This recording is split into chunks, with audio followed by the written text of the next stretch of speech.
Welcome to the Revenue Builders Podcast, a weekly show featuring B2B sales leaders and executives. Hosted by five-time CRO John McMahon and Force Management co-founder John Kaplan, the show goes behind the scenes with the people who have been there, done that, and seen the results. If you enjoy our content, please subscribe, rate, and review the show to help us reach more people. Revenue Builders is brought to you by Force Management. We help companies improve sales performance, executing the growth strategy at the point of sale. Find us at forcemanagement.com. Enjoy today's episode. Welcome to the Revenue Builders Podcast. I'm John McMahon, and I'm joined by my co-host, the one, the only, John Kaplan. Cap, good morning. Hey, buddy. How are you? Good. You? I'm doing good, man. Doing good. Excited for this one. Well, Cap, our special guest today is Ann Gary, who you know well. She's joined us on 2 other episodes.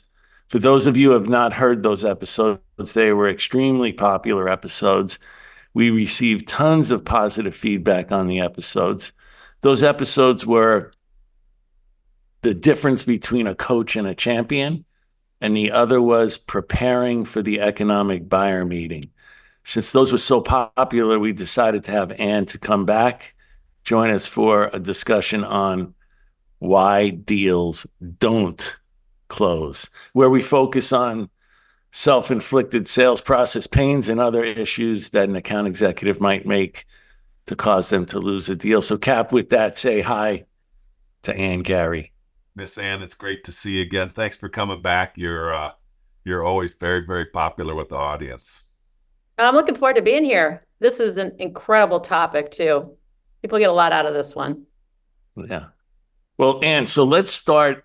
Maybe what we'll do is why deals don't close. Why don't we start with like the discovery, go by stages of the sales process. Why don't we start with the discovery stage where the solution you offer does not align to the prospect's pain points or one of their internal initiatives. So I say that if I kick it off, why the deal won't close? Because you performed an improper discovery to fully extract the major customer pain points. We've all seen this happen too many times because the sales rep goes way too fast through the discovery process. No, it's true. And, I think it's quite common to get excited about your products, obviously, the features and functions, and start talking about those early in the discovery. I mean, why do we do this? Well, we do it because we're proud of the solutions we offer, right? And they know they make a significant impact on helping people, achieve their outcomes and what they're looking for. The problem is, how the features and functions will help, but that doesn't mean the prospect understands this. So the biggest mistake I think we make is hoping the customer will connect the dots from the features and functions to the quantifiable impact that you have on solving the business problem. And I've seen so many demos in my career, and I know you all have too, where I can't tell, first of all, what they're doing in the demo, and secondly, I have no idea what business problem we're trying to attack when we get into the demo. So it's just something to think about on the feature function front. Yeah, I think it's, tying those 2 points together, I think the preparation part of discovery here is really so critical. I think you really can't wing it anymore. Customers are expecting you to show up and have some understanding of their business and to be prepared. And so your point about connecting the dots is really incredible. And also, in the discovery, I think that even in the preparation phase, you're going to find instances where you're simply outside of your ideal customer profile. And I think like right now, it's so important to make sure that when you're preparing, you just even go all the way back and say, am I even calling on somebody, a company, a persona that we're targeting? Are we targeting the right people? And if not, you could do the best discovery in the world and you're going to have a bad outcome. So it's really, really critical. You can find out most of that at just being better prepared. Mm-hmm. You can do a lot of that. You can actually do a lot of that, without even calling on customer yet. You just look at 10K reports, annual reports, understand what their corporate objectives are, what their strategic initiatives are, what their business risks are. You can Google the names of the executives. There's so much you can learn if you just want to do some homework up front. I think it's a must now. It's not a you could. It's absolutely a must. I just think people don't have any time for it if you're not coming prepared. Well, it kind of goes back to something we've talked about a lot, is just genuinely being curious about who you're calling on, right? Mm. I mean, I actually love the discovery stage because I'd much rather spend time listening to them and what they're doing and what their problems are and what they're successful at. And then, I certainly I love talking about what we do, but I'm more interested in learning from them. It's like going to a party, right? And you're asking questions. I love asking questions and understanding what people do instead of just talking about myself. And I think everybody wants to be heard as well. Yeah. And how many times I'm talking to people, I'm saying, hey, what's your day look like? They go, oh, I got a bunch of, calls I'm going to make. And I'll say, well, tell me about them. And they're like, oh, I'm going to call this person and that person. I'm like, so how did you pick them? And they'll be like, well, it's on my target list. And I'm saying, why is it on your target list? And then what I find out is, like, if you back up from it for a moment, I used to call them like call sheets, put together call sheets. Like, who am I going to call today? Why am I calling them? So if anybody ever asked me, and I'd get together with like buddies in the past and I'd say, hey, this word and this concept that we talk about at Force Management called the 3 Ps, the purpose of my call.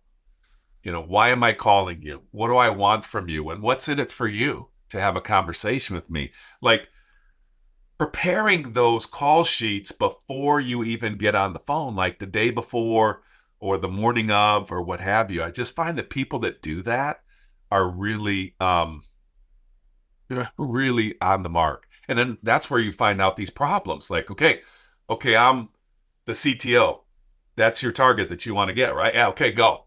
Talk to me. Like, what are you going to say? And people don't even know how to start the question. They don't even know how to say, like, why am I calling you?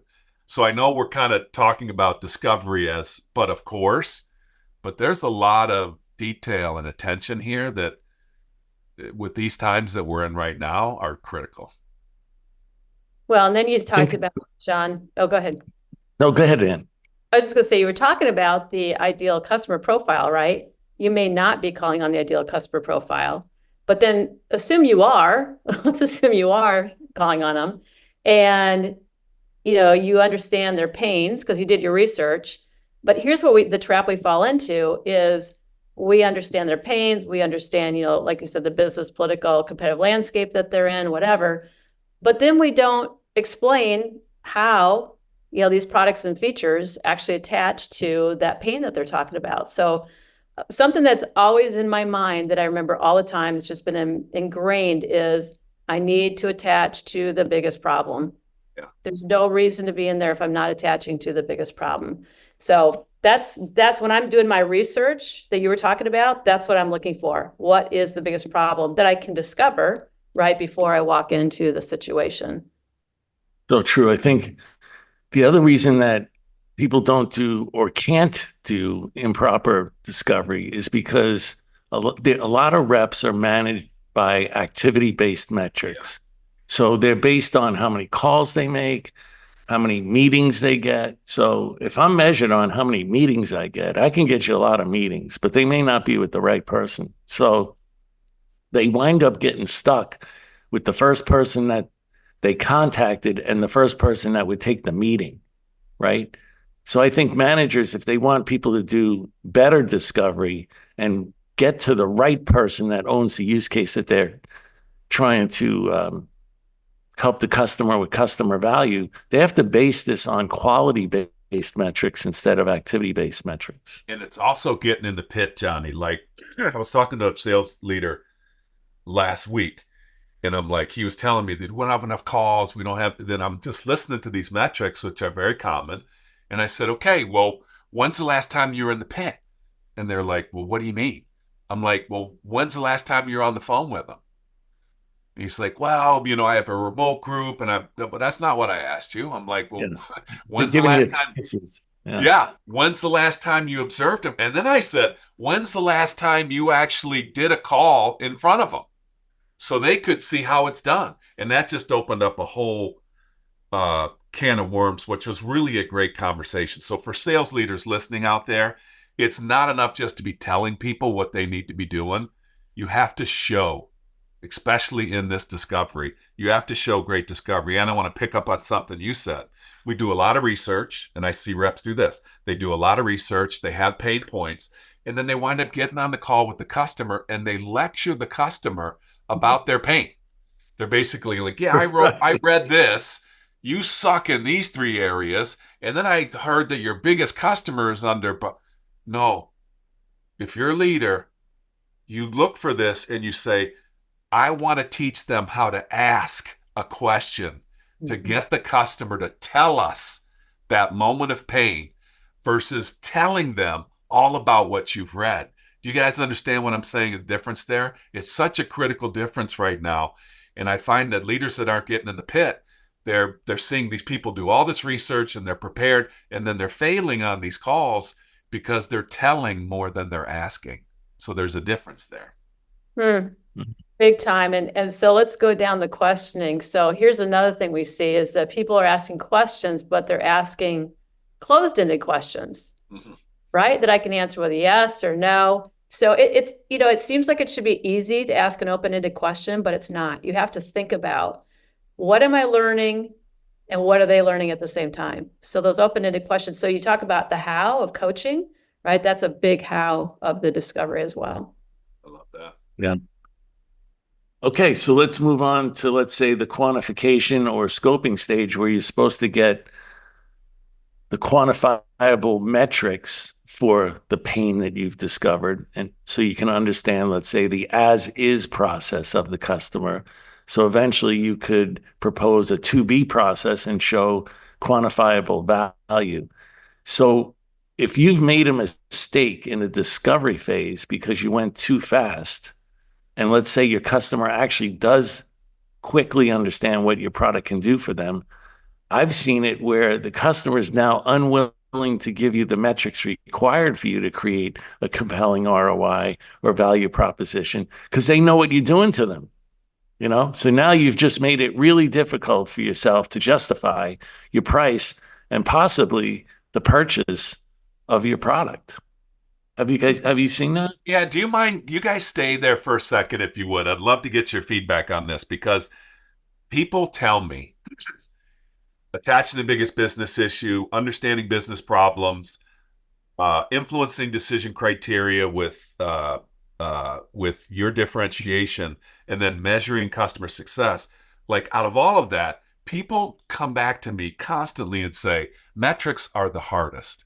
And I want to come back to what you just said, John, on how much of finding out how a customer is going to measure success has to do with that customer understanding how they're going to measure success, and the seller understanding how a customer should be measuring success based upon their knowledge of those problems and the solutions.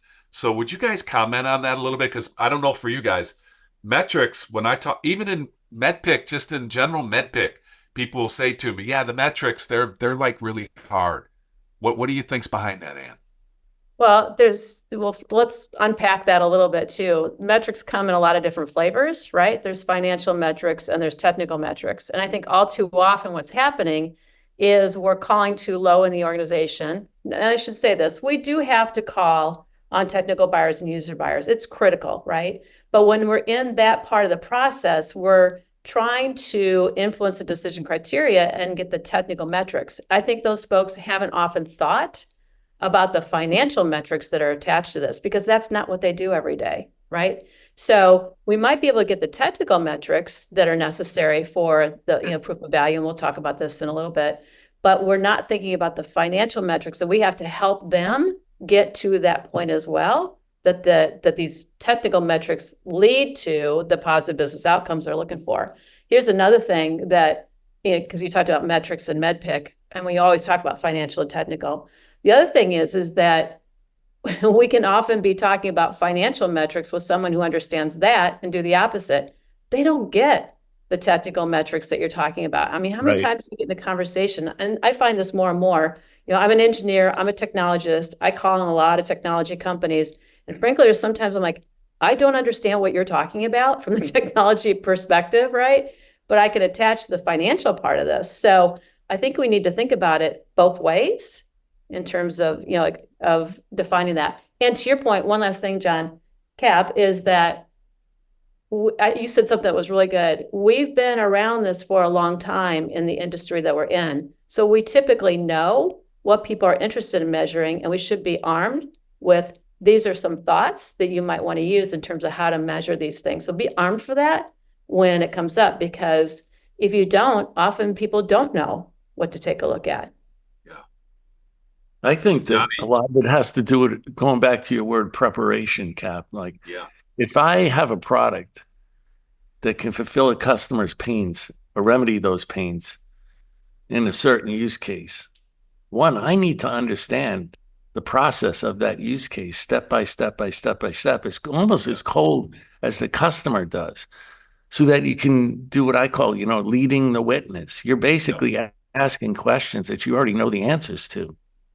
If you're just asking questions and you don't know what the potential outcome of those questions could be, you would never make a great lawyer, right? And number two, you also need to know who your target audience is. So have you targeted the right customer, the person that truly owns that use case and is measured on the performance of that use case? Because then you also know how they're performed, how they are measured, and how they're paid.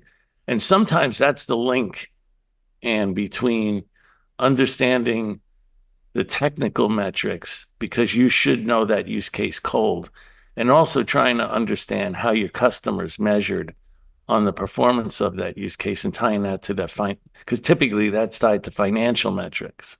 Mm-hmm. Exactly. So there's so much here, and started it with John. You started it with a customer maybe knowing where you're going and not willing to go. I want to come back to that in just a second, because I think that's a really, really good point. For me, these are all related. So when you're influencing decision criteria with your differentiation, you have to understand how that's going to be measured. So when I go into company, if you're a company and you're listening to this, I got to know, are we better? We got the Olympics. So are we better in the 100 yards, or are we better in the 220? Are we better in the 440? Are we better? So you have to take it to that level on the technical for sure. And then you have to influence that with discovery and say, Mr. and Mrs. Customer, how are you going to measure that? And then you have to make sure everybody's going to be measured the same way. Mm-hmm. Because in technology today, everybody says they can do the same things. And based on the words, everybody can do the same things. But based on how that's executed is the detail that's incredible. It could take somebody 3 hours to do what another company does instantaneously. And because the rep isn't differentiating with language around how you're going to measure that, the customer never knows the difference. So that's really critically important. And John, I want to come back to your point. We're dealing with an educated buyer, let's say.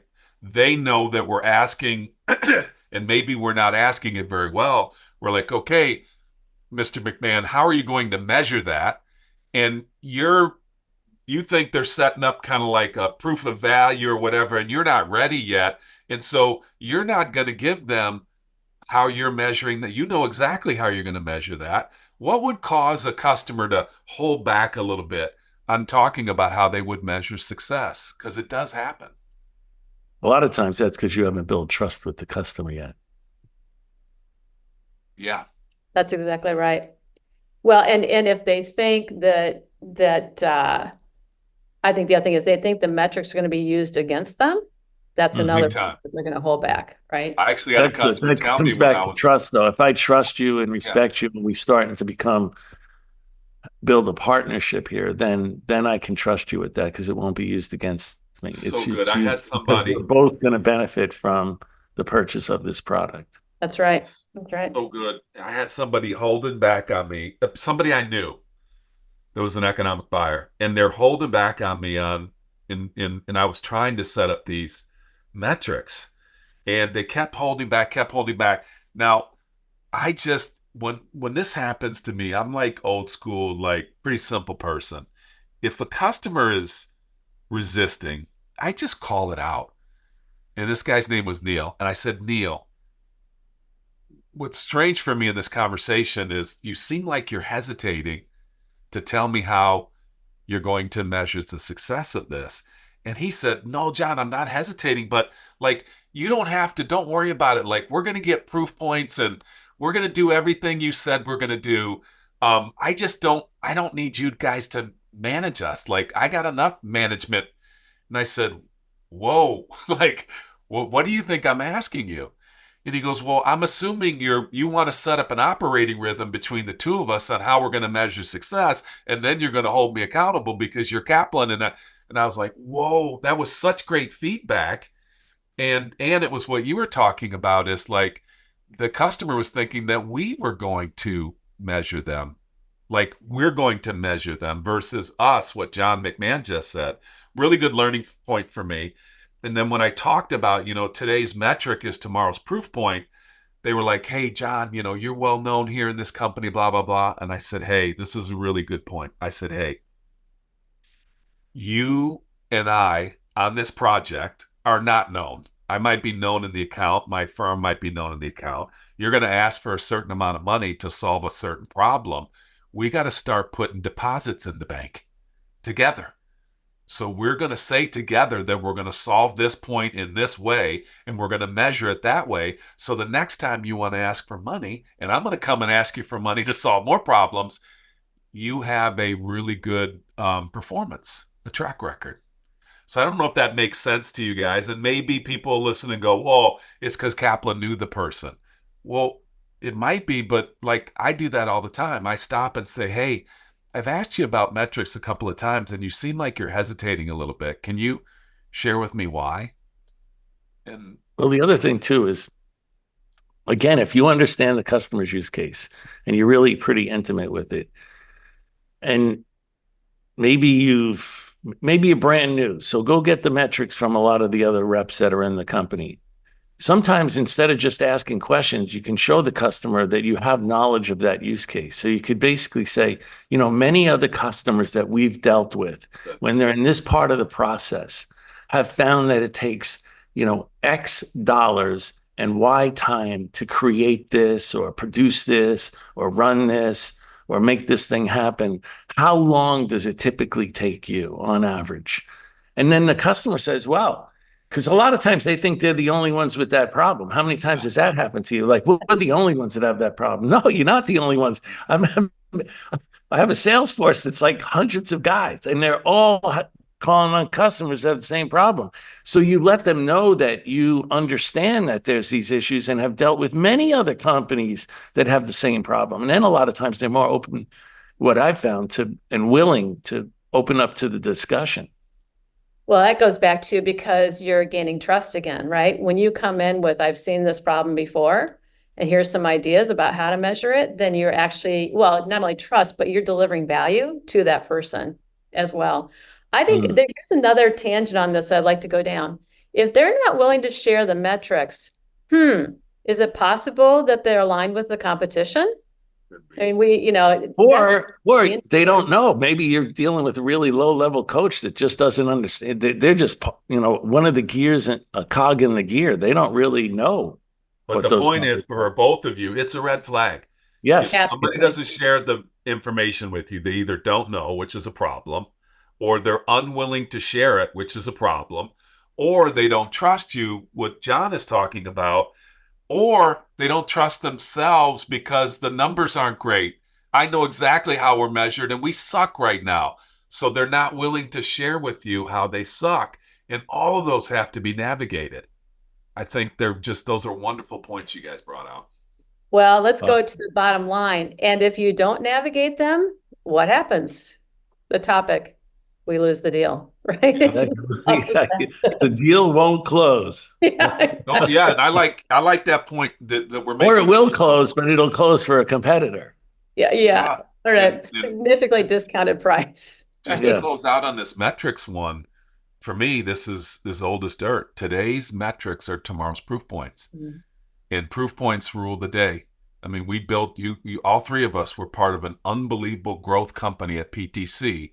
And the number one reason why is because we could prove beyond a shadow of a doubt what we did. We actually called those metrics. Internally, we called them metrics, which were basically proof points. And that was the growth of that company, which was outstanding. So if you don't have metrics, you don't know how it's going to be a problem on a closed deal later because today's metrics become tomorrow's proof points. So that was a great discussion. And have you found any other issues in scoping or anything that you wanted to discuss? Well, I think, you might we were talking about not creating a value proposition, right? You might actually create a great value proposition, but it's really not tied to the customer's business pains. So you're excited about, your ROI or your BVA or your value proposition. It's just not connecting. I think that's a big one. And in this current, you talked about tough economic environment, John, in this tough one, the customer has other pains that may be more important for them to solve right now. So again, we're creating the value proposition, but it's really not solving what's, critical for them. And I think we talked a little bit about this. All too often, we're selling in the midst of so many other players that are selling into the same spot. And so we're not getting above the noise. John McMahon, you've talked about this a lot, getting above the noise.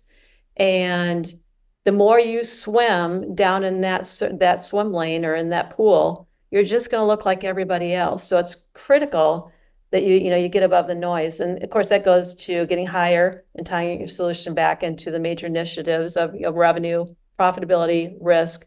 Right now, something I'm really focused on is enterprise value. I mean, if you talk about driving revenue, it's all connected to driving enterprise value as well. So that's a big one in my mind right now in terms of, the customers that we work with. So we have to remember that, these companies have hundreds of pains, right? And to your point, you're not only competing against your competitors for dollars inside that account, you're competing against all salespeople that are trying to sell something in that account. So if you're down really low and you're mucking around with some pains that they could do a workaround or they can wait, that's what they can do. They can wait or just not ever solve that issue because it doesn't bother them that much. It's like if I cut my finger, I could put a Band-Aid on it. If I fall down right now and crack 3 ribs and, break my shoulder and get a concussion and I start bleeding out of my neck, like I need third-party help. So are you dealing with incident, John? Yeah, well, yeah, a lot of that stuff. That was 4th of July. That was 4th of July on his new boat in New Hampshire. That was real. He's feeling the pain on that. That was real. Exactly. Well, then I require third-party help. And those are the types of pains that you have to really think about. Like, do you think that this is a pain that I'm working on that is above the noise, that does require third-party support? Otherwise, the customer can't fix it on their own. John, you do such a good job. And for those who are listening, I'm sure you already know, but if you haven't, read the Qualified Sales Leader. John's a 5-time CRO. And Gary she trained me at PTC. I went through a training class with her at PTC. That we're just really, really lucky to have these experts. One thing I want to close out on this qualification is, I think we're all talking about it, but I want to name it. It's urgency. Today, when I talk to sellers and I talk to them about opportunities, I'm always looking for urgency. And you got to be proactive about this. And a lot of times, if you just look back at like Medic or MedPick or whatever, and I look at that I, that identification of pain, I like to say that I is also the implication of pain. Because I'll see I'll see a pain, and then I'll look at an economic buyer and I'll go, I ain't buying it. Like they'll say, okay, this is an economic buyer, a high level in the company, and they have a small technical pain. And I do triangulate those, and I'm like, no, I'm not buying it. So the point I'd like to make here is like, it's not just, making sure we're matching our solutions to, to problems. And we also have to figure out where the urgency is. And you have to create that urgency by really doing a great job in discovery. You have to connect it to business implications, technical implications. And, basically you got to say, why now? Because there's a lot. I just had a conversation with my wife on 3 things that we're looking at to do. And we had a conversation very specifically about timing and priority. That's going on every day for companies. Maybe last year we did all three. This year we're going to do one of the three. And that's exactly what's going on for companies right now. So if you're not tied into that conversation in this qualification piece on urgency, it's a problem. Yeah, because what you're trying to do is change the customer's priorities. Yeah. And I also found that in my experience, if you gain pain and you actually obtained all the metrics, and now the sales process is going on, you call your customer. Hey, Joe, it's John McMahon from XYZ Corporation. How you doing? John, dude, you caught me in a really busy day. I don't really have time for this right now. Well, wait a second. Joe, last time that we spoke, you told me that if you didn't fix this pain or these issues by, October 31st, here were the implications of that. Mm-hmm. And then I find that they yeah, okay, I got 5 minutes. What do you got? And next thing 5 minutes turns into a half an hour. Yeah. Because these people are running around, but if you haven't created urgency and understand the implication of not solving that issue, they can just keep going on with their daily issues, right? Because it's not a priority yet. Urgency drives priority. And you have to also understand, again, the implication of not solving this on time. Does that make sense?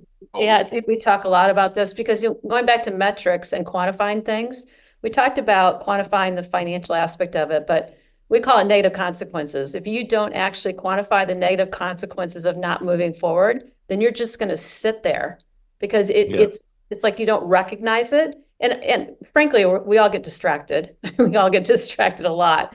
And so to your point, we'll get distracted by the next shiny object, right, that we're supposed to be working on. And we don't think about the negative consequences of leaving the other one behind. Well, I think that's your job as a seller.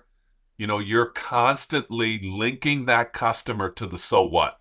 The great sellers I've seen are the ones that ask themselves, so what and says who. Like when they're listening to themselves and the customer, they're saying in their mind, they're saying, so what? And you have to make that implication. And most of the time, it's an implication to a business outcome. And so like you said, John, that person that said they were going to solve something by the 31st and they're all scattered when you call them, it's probably because it's past the 31st, you're calling and they still haven't solved it and they're still standing in that moment of pain. Sometimes you can bring people right back to that conversation that you've had with them. Yes, that's it. They create their own urgency. Yes, exactly. Yeah. Good. All right, let's go to not a stage of the sales process, but something that we think is all really critical is finding a champion. So let's say you haven't found a champion. Most B2B enterprise deals involve multiple stakeholders. We talked about how a lot of people don't get wide and high, and they haven't uncovered all the decision makers or key decision makers through, getting wide and high. So they haven't found a champion. And I'll pick an easy one. Your deal won't close because you're calling on one person in the account. You've jeopardized your sale because you're hoping and praying that the one person you're calling on has the authority and the influence to buy your product. Good luck. Hope you can sleep well at night. Yeah. Yeah.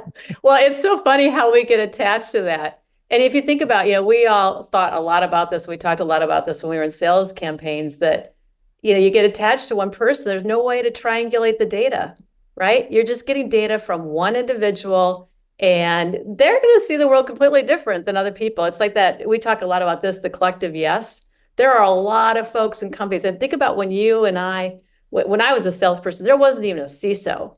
They didn't even exist, right? So now when you think about these organizations and how large they are and the political landscape in there, it's all about the collective yes. And to your point, going high and wide throughout the organization, right? And making sure that you don't find one champion, you're finding multiple champions through the process as well. So it kind of goes back to, we were talking about calling too low, right, in the account. Again, I don't like to say calling too low necessarily. I like to say we're calling at a lower level where maybe there's more technical and user buyers and we're not expanding ourselves out into wider in the organization with multiple technical buyers and user buyers, but also elevating, to the economic buyer. So on that, and so there could be that. That's a really great point. So in many accounts, you can have especially in technical software sales. You can have a technical buyer that could be a technical champion. You can have a political champion that can, it might be higher in the organization, but they definitely have political power in the organization, right? And then there's the economic buyer. And a lot of times I've seen where the political champion needs a technical champion. Just like you said, the political champion might understand the financial metrics of the implications of not solving this pain. And they a lot of times rely on a technical champion to help them when they go to meet with the economic buyer to sell this deal. And they also want the technical champion to understand if your technology truly can solve their pains. Right, because these economic buyers aren't responsible for the delivery, right? They're not responsible for the implementation. And so they have to have those people surrounding them to make sure the implementation goes well. And they're going to always rely on them. You talked about this I'm going to deviate a little bit, but you talked about this in one of the podcasts. It's so connected to the champion. Avoid the Ninas and the Nias. I think you called it the Ninas and the Nias, right? And I don't know. Nina, no influence, no authority. That's right. Nina. And Annie. Authority, no influence. Authority, no influence, because you see somebody that might be on the org chart. So they're a leader in the organization. So they have authority, but they may not have the influence on this particular purchase for this particular use case to solve these particular pains. Exactly. So it's easier for me to understand Nia and Nia because they sound a lot. Let's go back. It almost sounds like you're stumbling over there, Anne. Say that. Let's go back to the first question. The first comment, though, was on single-threaded. And I'm sorry, I'm just telling you where we're at right now in this economy. I don't care what you're selling. It got more threaded this year. It got more threaded. Your deals are going to more people. Yeah. There's more scrutiny. So let's talk about this. So first of all, if you have a single threaded deal, which means you've got one person that you're connected to in the account, and don't even get me started on the argument, can an economic buyer and a champion be a same person? That's a whole podcast that we could do. But if you're single threaded, I just think it's a threat. It's a threat to you. And so let's say that you are, you've identified a pain and a problem that has implications that are higher level or more business implications. I just want to give some advice here. I see so many people that get so excited when they ask a customer a question that they don't have the answer to. That's one of my first things. Like, how do you move up inside of an account? You ask somebody a question that they don't have an answer to. That's like Egypt old. Now, the problem is most people get so excited about going around that individual. The person says, well, I can't answer that. It's Aunt Gary can answer that, and you need to talk to her. And you're like, thank God I've got a hall pass to go call Aunt Gary. I don't think you have anything without that person.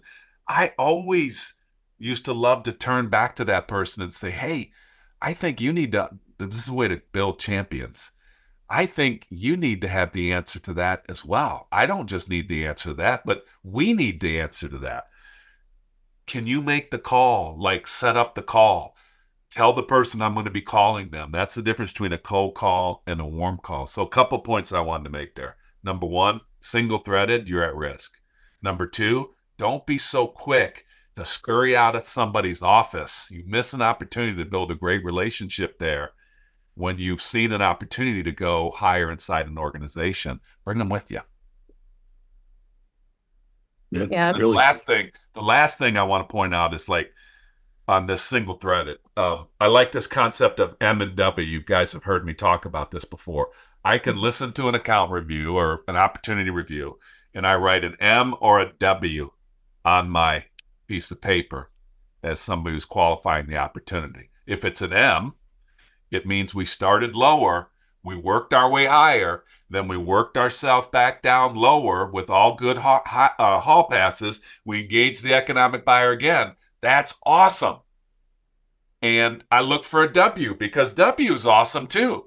We started with an economic buyer. We got the hall pass. We moved down in the organization. We came back to the economic buyer and did some qualification. We went back down through the organization. I'm looking for M and Ws on these deals, what I'm finding a lot is L's, like a big L on your forehead. They went high, they got delegated low, and it looks like a flat line, and they stay low because they missed their opportunity. Does that make sense to you guys? Yeah. Plus, I didn't know you were so creative, Cap. That's unbelievable. The I thought you and I visuals. we've been talking about M&W. I know, but the visuals, the way you explained it this time was just so Okay. well done. So I think right. he added the L and the flatlining too. That actually I'm just seeing a lot of L's right now. Yeah. Started high and wound up low. well done, Cap. I think too, John, you said you're at risk with single threaded. I think you can assume you have lost the deal if you're single threaded. It's over, done. If if you're just calling on one person. So, and as far as developing the champion too, we talked about this in our last champion discussion, is it goes back to, if you're not attaching to that biggest business problem, champions, they're all about making sure that, first of all, they need to sell on your behalf. They're not going to sell on your behalf if they don't know how to connect to the financial business, the outcomes of that. So I think it's important to find those champions that actually understand not just the technical ramifications, but the business ramifications, because they're more prepared to be able to sell on your behalf within the company. And, we talked about champions as well. What's their personal win? Well, a personal win is to make sure that the company is successful so that they're successful. I mean, think about it. We're all in this to make sure that we're driving things. That goes back to connecting to enterprise value, right? If I'm finding a champion who cares about enterprise value, that's also their personal win at the same time. So I think those are characteristics that we've talked about a lot on some of these discussions. Johnny, before we jump off of champion and go to the EB stage, just real quick, you talked about trust. I want to just bring this back because I think one of the number one reasons why, when I'm dealing with people, okay, they don't have power and influence. Okay, they're a coach versus champion. Everybody's read that. They understand that. But a lot of times they have power and influence. They're not actively selling on our behalf. And one of the reasons why they might not be selling our behalf is because they don't trust yet. Can we just top this off a little bit? We talked about it a little bit earlier, but what are some of the reasons why somebody wouldn't trust us? They're a great potential champion, but they don't trust us. Why don't they trust us? Well, can we start with what, in my experience, what champions are is they're cagey, they're smart, they're politically savvy, and they have a reputation in the account. That's why they could be a potential champion. And they have this reputation. The reason we want to get a champion is we want to have them help us get to the economic buyer. So they have, as you would call it, a hall pass to the economic buyer, but they're not going to blow their reputation and their career on an unprepared salesperson. So to me, it comes down, simply, have you prepared yourself well enough to have a discussion with this person that you can draw them in because you're so knowledgeable about the use case, their pain points, the as is and the to be process, and you've built a preliminary cost justification. That's when you can start to draw these people towards you and actually start to create trust, because they're like, this is the different type of salesperson than the normal salespeople that come into this account. I'm willing to now go test this person and see whether or not I can trust them, and then engage with them to go into the economic buyer's office.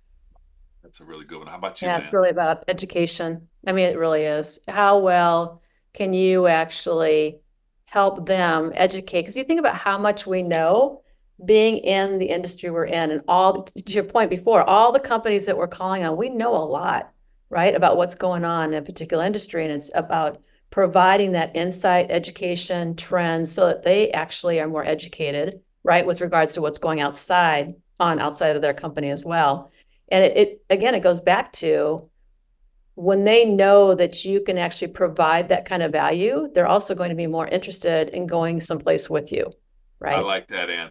I like that so much. So for me, trust is like, everybody loves to be led. Even the three of us, we're kind of A personalities, or whatever you call it.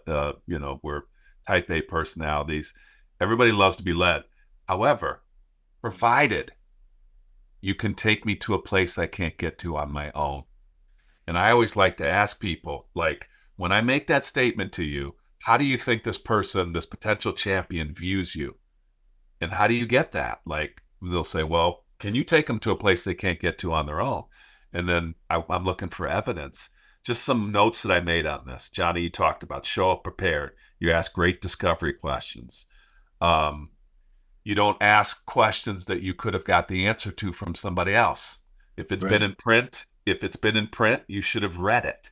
When you speak about your product, talk about it in ways that solves problems that person just shared with you, because it shows that you're a great listener. I think also being self-aware. I like people that have the ability to say, hey, I'm getting the feeling like I'm not resonating with you on this. Can you give me some feedback? I think authenticity and self-awareness also builds trust. And then for me, like relevant proof points. I'm willing to be led, provided you could take me to a place I can't get to on my own. But I also want to know that it's not the first time that you've ever done this. And those are just some things that I wrote down about, and then the basics: be on time, follow up, like old school stuff that's like really, really important. Being trustworthy means people can rely on you. Did I miss anything there? Well, it's a pretty good summary, Cap. Those are good ones. Okay. Yeah. Should we go to the EB stage? Yeah. EB. Economic buyer stage? Yeah. Okay. I'm going to say your deal won't close because your coach doesn't have the power or the budget to justify the cost of your purchase. Pretty simple, straightforward. We've seen that a million times. Yep. Where people think they have a champion, they have a coach. Yeah, I'm going to add in on that one. Let's go to the champion. So the champion, the biggest concern is you never locked in on the decision criteria, right, that the economic buyer has with regards to really answering the questions on why buy now, right, on gaining commitment to the budget. I mean, I don't know about you all, but I walk into very few situations where there is already budget set aside. So we actually haven't connected the champion and educated the champion on how to actually go pursue that budget. That's another one I think that. And I love that so much. I have so many people tell me, I'm like, hey, why are you struggling in this opportunity? They're like, they don't have budget. And I'm like, if you're selling anything that's worth anything, yes, they don't have budget for it. That's So right. they're never going to have budget for it. So what do you say to a customer when they tell you, hey, I'm sorry, I don't have budget? Nobody has budget for the stuff that we're talking about. That's why this is such an urgent conversation. But I find that like people are getting stuck right there this year. And by the way, they might have had budget for it at the beginning. They don't have budget now. I mean, that's just part of the economy. What company doesn't have budget if they think it can substantially increase their revenue or cut their costs? I mean, come on. Or increase budget is different from access to funds, Johnny, right? Yeah, right. Right. But that's the point. They all don't have budget, but if you can tie it to certain high level things, revenue, profitability, risk, or time to market, or productivity, or cost of engineering, or cost of revenue, or cost of sales, of course they can find the money. If we're honest, how many people they can change priorities? Yeah. If we're honest, how many people are listening to this right now that are having conversations with your managers about, I'm not sure they can get the budget for this. I don't know budget. And budget is the main conversation. That should be a red flag to you. It's like, do they have the problem? The budget will, somebody else's budget will solve that problem, if that makes sense. Well, you just said it.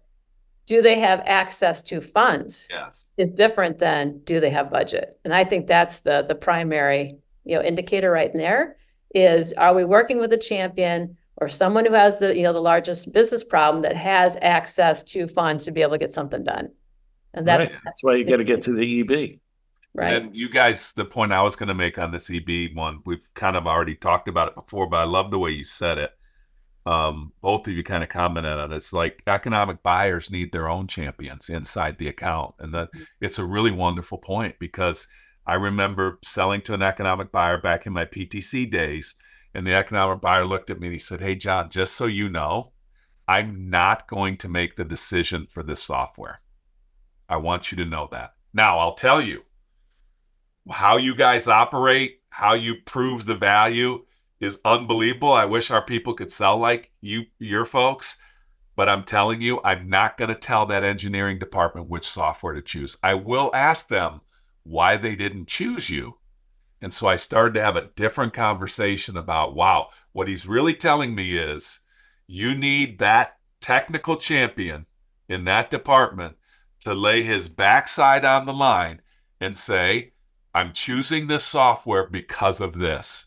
That's basically the feedback that he gave me. And I'm so thankful for it because I remember him saying to me, I'm not going to use that software. Therefore, I'm not going to make them choose it. Right. Really powerful. And the other thing is sometimes when that happens, Cap, that economic buyer can act as like a stealth champion. They can almost find another champion below them by asking the right questions and steering it. But in my experience, they're like stealth champions. They're never going to show their cards to anybody that they really would like to have that software purchased. But they can influence people underneath them to say, come on to the table. Like, I'm willing to buy this stuff. Hence one of the few times that I agree that economic buyers can actually be champion. They can be the same person, but it's very rare. It's very rare. Mostly people are making an argument trying to convince me this is a single-threaded opportunity. Right. Yeah, they can sell champions, but I still think, to your point, like they have to have somebody below them that's no doubt going to be in charge of the implementation and successful implementation. Otherwise, I've actually had economic buyers, Johnny, remove people out of the process because they were going to be a problem for our deal. Mm-hmm. Oh, yeah. The economic buyer wanted us in there, but they didn't want to be the ones to say that we were going to be in there because they didn't want people saying, well, it was your decision. That's very common. Very common.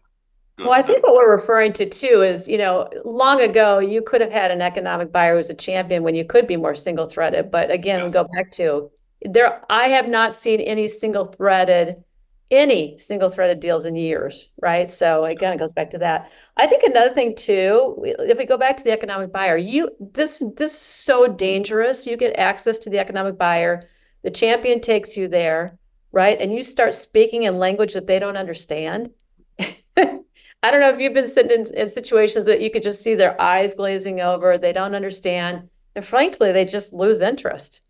I mean, it's pretty quick losing interest. So we always talk about you get delegated to who you sound like. Don't make the mistake when you get to the economic buyer that you're not speaking their language. And by the way, you can go talk to Joe because he understands what you're talking about. No, it's true. Now I'm going to take the audience back to like our PTC days when we were selling CAD, computer-aided design software. Well, when you got to the economic buyer, I can remember going into meetings with salespeople saying, if I even hear you peep the terminology CAD, I'm going to take you outside and beat the hell out of you after this meeting, right? You only wanted to talk at the level of the economic buyer, engineering productivity, time to market share, those types of things. You didn't want to talk technical. If you did, you were going to get sent back down to the CAD manager. You didn't want to be there. And the economic buyers, Johnny, were so aware back in those days. Were you a company that was going to set up camp in my office and try to run your campaign from my office? It ain't going to happen. If you want to utilize my office, keep me informed about what's going on with all those positive business outcomes that I'm trying to achieve. Tell me how the team is doing against those, then I'm willing to participate. But if you're trying to set your tent up in my office, it's not going to work. And I think that's a really, really good point. Well, we did hear on a previous episode of the Revenue Builders podcast when we had Carl, who was a CISO from Citibank, talk about the fact that so many times reps finally get into his office and then they just talk about features and functions. And he's like, okay, meeting's over. You know nothing about my business. You think I'm going to do homework on your product because you spoke about some features and functions and I'm going to connect the dots to what it's going to do for me and create value for my company? You're wrong. Goodbye. That's it. And then he said he tells his assistant, don't ever let these people back in the office again. Said that on the podcast. Amazing. Yeah, we'll put that one in the show notes. That was a great one.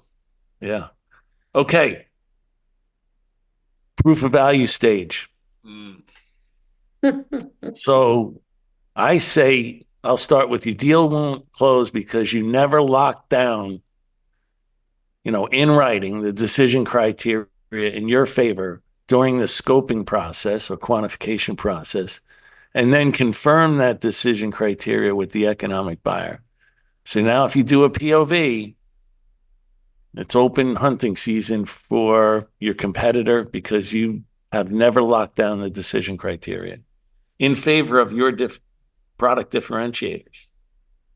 Yeah, and it goes further than that too, John, is locking down the decision criteria, making sure that the decision criteria, we had a podcast on this as well, making sure the decision criteria is aligned with your differentiation, right? And influencing that criteria.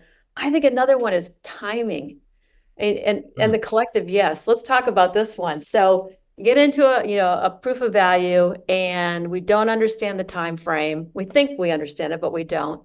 And we don't have the right people involved. And so all of a sudden, Sally needs to be involved as well.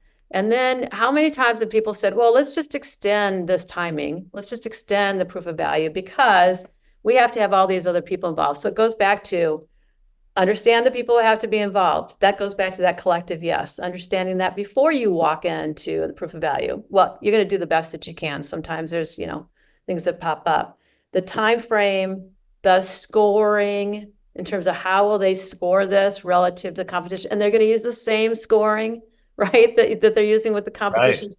Boy, did I get burned on that one time in terms of... Yeah, scoring and weighting is huge. Yeah, we're going to score you this way, but our competition, we're going to score them that way. And they get away with it. I mean, you have to make sure that you understand the scoring, the weighting, et cetera. So there's 5 things I think about in terms of going into a proof of value. People, who are the people? The process, what are they going to go through? Right? What technology are they actually going to measure? We talked about metrics and look at the timing and then those metrics. So people, process, technology, timing, and metrics.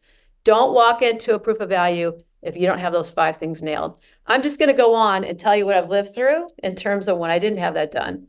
So didn't include the necessary people. And so the proof of value was non-ending, infinity symbol, just kept going, right?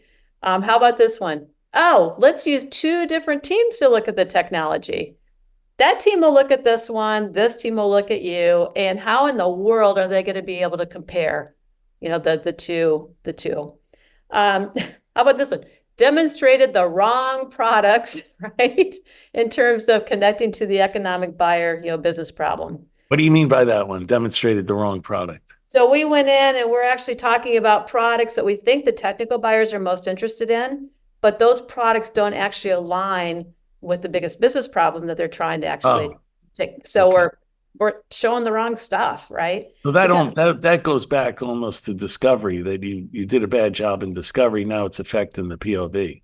Going. You got it. Exactly.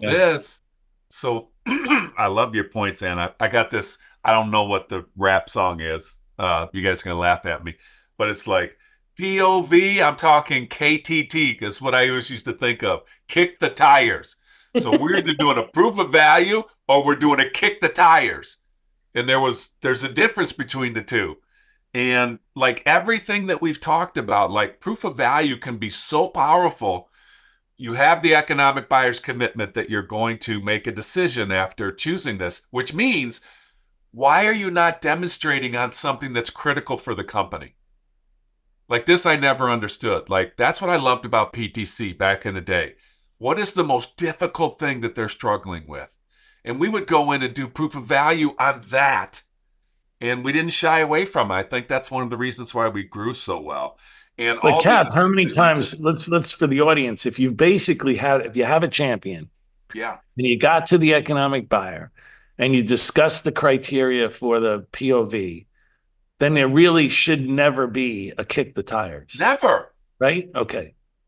Never. Clear. What you just said also never happens. When I look at people's sales process, I look at it and they'll have proof of value or proof of concept. And I'm like, wait, where's the economic buyer? Have you even met the economic buyer? No, that's way too early. And Johnny, this is a question, right?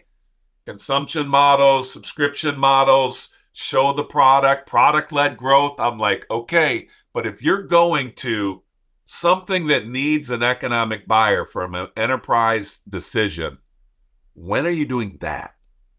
And it's been a big, people argue with me like, oh, we can't we'll never get to the economic buyer before we do a proof of value. Well, it's probably not a proof of value then. You're showing a proof of interest, potentially. Very good. So I have to continue on in a few because this is just so fun. Oh, sorry. Sorry about that. Go for it, Ann. No, this is good. I mean, no, it is good.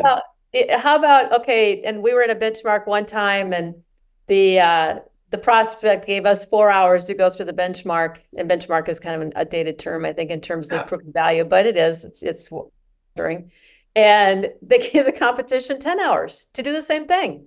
So, do we have the timing right on that? And here's the bottom line. Who is holding them accountable, right? If you're allowing the competition to do something in 10 hours and it takes us 4 hours, are they really looking at the best interest of the company? No, they're not. They're already aligned with trying to have, the competition win. How many times did you do proof of value, Ann, where they had to explain that because we were the roost of the day, man. And if you didn't have PTC in that process, then people would be asking questions. How did we do this decision without looking at PTC? And many times reps would get fooled. Oh, they're looking at PTC, but that's all they're doing. They're looking at PTC. 10 hours versus 1 hour. Are you kidding me? Right. Metrics was never discussed before we went in and did a proof of value there. And that happens a lot. It does. It does. Well, and it kind of goes back to, the proof points, right? If you aren't using the same objectives and measuring the same things, how are you going to develop the proof points to be able to connect to the business outcomes? Yeah. So the other one too, and I love is you score the differentiators, but they're lower weight for you and higher weight for the competition. There's another one. Yeah. I mean, how in the world do we get in these situations? Well, we get basically all the ones you just listed there means that the champion is somebody else's champion. That's right. That's exactly right. That would never happen to you if you had a champion. Never. Or take it even further. It wouldn't happen if you have a champion, or it wouldn't happen if the committee that was doing this was really interested in the best interest of the company. That's right. Right. So. Oh, I got there's a lot to unpack on these. Bringing back some painful memories, Cap. Painful memories. Holy smokes. All of us. So let's move on to closing. So I'm going to say, after the POV, how many times have you seen this? Your customer is being unresponsive or slow to respond. And I'm going to say your deal won't close because you lost. And for many reasons that we've already discussed, I mean, that's why you lost. You did bad in discovery, bad in quantification, didn't get a champion. And now the customer is avoiding your call. So I'll jump in on that one. Well, for me, like this is big. Like so many people are calling me about ghosting. They're like, I've sent in the proposal. We did the demo. We did the proof of value, and like the customer went dark. Well, let's talk about that for just a second. If it's so critical that another day that goes by would massively impact the company for some reason, how could they go dark? So we start thinking about why people go dark. Many times it's people that we identified as a champion. They actually identified themselves as a champion. They went up the ladder a little bit and they got smacked around a little bit, and they don't know how to explain to you that they didn't have the real power and influence, and they're just afraid to call you back because they don't want to admit to it. And it's like, but ghosting is a problem. If somebody's not calling you back, it's a problem. And there's a million reasons why. Or they do call you back. I love these. They call you back and they say, bad timing. Yeah, bad timing, or the competition had a better price, right? Oh, yeah. Or the competition actually fit the criteria better. I mean, I love John McMahon. We're talking about this. You can interpret this as you have lost and they don't want to talk to you anymore. So you might as well just, accept that that's where you are. Or the one that I hear all the time is, they decided not to make a decision. Really? Yeah, no decision. Yeah, that's such BS. You know where that got created, John? Go away. Don't come back for a number of months because we're going to buy the competition. Or you know where that got created? Terrible job. You've done such a terrible job. We really are not buying anything because I'm too low in the account. Yeah. no, I'm really not a champion. I can't get the money. So we decided to not make a decision. That's what it That really was the means. greatest There's no button in such thing. Salesforce. There's no such thing as companies going through all of this stuff and then not making a decision. That's the greatest button ever created in Salesforce.com. No decision. Yeah. Oh, For the rep. for sure. Isn't that? Well, here's the sad thing though. There are companies who actually have large committees of people and they get to no decision. Yeah. They do, because we're not helping them. I'll do all the things we talked about, align to the business value. We're not giving them metrics, et cetera. So it's all connected to the same thing. And then we go back to the one we talked about before. We can't justify the budget, or we have no budget. I mean, you went through all this work. I mean, think about this. This isn't just the work that we're doing. It's the work that they're doing and the time that they're spending on it. And they couldn't justify the budget. Well, the other thing, Ann, is we haven't equipped them with the story of, so let's say it gets to the economic buyer. Let's say this happens to me. My team comes to me. I'm distracted that day, and I don't want to make a decision. And they've got this big presentation, and they don't do it in a way that makes me participate in my own rescue. They don't talk about how much time they took. They don't talk about all the information. They said, I just want to go spend money to go do this. Like, one of the reasons why we fail and we don't close is because we haven't prepared our champions and the people that we're calling on how to do that close. Do you guys agree with that? That's definitely true. I think another thing too, though, that fits into this is, and I'm going to say this one, I think economic buyers have to look in a mirror themselves. Totally. And also say, okay, have we prepared the team that's doing this to understand what the business problem is that we're trying to solve, and given them the resources to be able to connect those dots as well. So it's one thing for us to connect the dots. Economic buyers also have to help the people internally connect the dots. And some economic buyers avoid risk. I've seen it.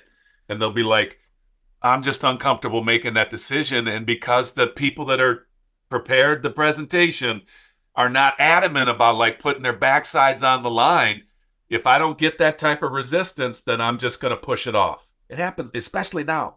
It's happening a lot where good economic buyers are just a little bit more risk averse, and they are just sending people back, do more work, kick more tires, turn over more rocks. But I think it goes back again that they're probably not attaching to major pain points. Right. You haven't put it in real good quantifiable customer value that ties to something major in the organization. If you did a good job doing that, they're going to buy. They're going to find a way. It means you're on the margins or below the noise, like I talk about. I just don't believe it. If you've done a great job, that they're just going to, completely push back. Yeah, the close is easy. Okay. It's basically, if you've done everything we're talking about, then it should close. If you haven't, you're going to have problems in close. Go back and listen to the rest of this podcast. All right. So let's flip this. Let's flip this and summarize quickly, the key points to ensuring that your deal does close. Cap, why don't you pick one? I made some notes here. I'd say, we're performing discovery until you've uncovered pain points that align with your products in a highly differentiated way. That's a great place to start. Essentially, you're saying slow down. Yeah. Don't rush. Yeah. Well, and it's being curious early in the sales process. It goes back to curiosity early in the sales process, really understanding their as is state, right? Where the to be is, and helping to influence what the to be could be, because you actually are out there, you're seeing what other people can accomplish. And then, gain the customer use case metrics. We've talked a lot about metrics here, right? So that they can go about creating a powerful cost justification. I'm just going to leave you with this. Attach to the biggest problem. Yeah, right. That's what I was going to say.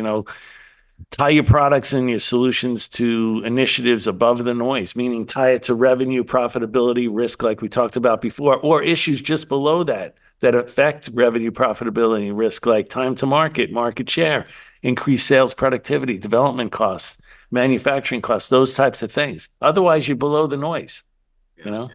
I like high, wide, deep. Also, we talked about high, wide, deep, move in these accounts, move around, M&W. Go back and listen to that. I think it's really, really M&W, no else. No else. That's right. All right. I feel like I should have branding after going through the M&W and L. I love that one. That's such a good visual. So the next one would be during the economic buyer meeting, make sure you're speaking their language, right? Make sure you're actually talking about the things that they care about. And John McMahon just went through all the, the things they care about. I also think that we need to be focused on, I love where we went on the budget and having access to funds, right? If you hear we don't have budget, they have access to funding though, if it's important enough. So having those kinds of conversations, and then I think the other thing is making sure there's a commitment to move forward, right? What does it take for you to move forward, Mr. and Mrs. Economic Buyer? Having that understanding is critical in that meeting as well. I love that. We talked about the POV plan, I think, and for me, it's the POV versus KTT. I'm gonna find that rap song. There you go. I'm gonna find that rap song. Kicking the tires versus a real proof of value, and like go back and listen to that part. Making sure you've got it set up with the economic buyer. You have differentiated decision criteria that's agreed upon. Everybody's going to be measured the same way. Just the hygiene around doing that is critical. So Ann, you have anything else? Yeah, I just think, is that okay? Ann, you got anything else? That's anything else. I always have more, right? Always have more. Yeah. I think the big thing is, you mentioned it earlier, is just slowing down. Yes. If we don't do the discovery properly and we don't do the scoping properly, we're going to end up in these situations that we've really, spent a lot of time on. So I think, for me, it's as is to be, attaching to the biggest problem, influencing the decision criteria in a way that connects the differentiation to, the positive business outcomes they're looking for. Build a preliminary cost justification. To help them, basically justify the value of what you're doing. Get why and high, develop a champion, understand, the conversation that you need to have with the economic buyer. But I mean, those are all things that I think about every day, but it's slow down so you can move faster. Because if you don't, frankly, the moral of the story is you're going to lose the deal. Yeah, so much happens in the first 1 to 1.5 stages of the sales process that determines whether or not you're going to be successful. Yeah. That was a good discussion. Unless you have more to add. Huh? A lot there. All good? We kicked that horse pretty good, man. Thank you, John Kaplan. Thanks to our special guest, Ann Gary. And thanks to everyone for listening to another episode of the Revenue Builders Podcast. Thanks for listening to today's episode. Be sure to check us out at forcemanagement.com.